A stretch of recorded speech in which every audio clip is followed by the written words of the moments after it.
تعالوا النهاردة نعمل مع بعض أكلة موفرة جدا جدا وسهلة جدا جدا وخطيرة كمان. لو انتوا أول مرة تشوفوني، معاكم سارة. يا ريت تعملوا لي كومنتات ولايكات كتيرة قوي قوي قوي قوي، واعملوا لي متابعة للصفحة وقولوا لي انتوا بتتابعوني من أنهي بلد. أول حاجة أنا هعمل الخلطة بتاعة الفول. الفول ليه طرق كتيرة جدا، بس تعالوا النهاردة نعمل خلطة كده واوريكم بقية الطرق.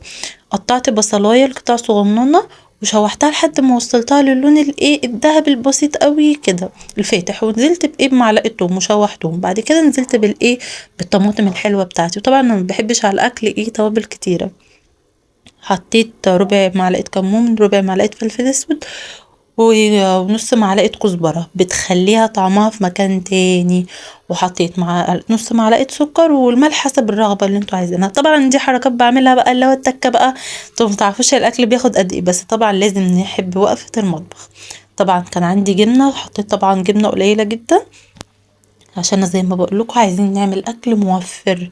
طبعا رحت جيت حطيت الفول بعد ما القوطة مني دابت كده وبقت حاجة خطيرة.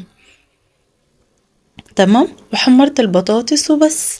عايزه اقول لكم الاكله جميله جدا وموفره جدا، والله العظيم يا جماعه.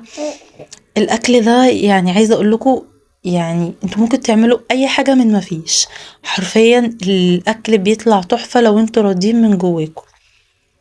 بصوا ما شاء الله، تحفه تحفه. والفول بقى كان في مكان تاني خالص. يا ريت تعملوا لي لايكات كتيره وكومنتات وقولوا انتوا بتتابعوني من انهي بلد. باي باي.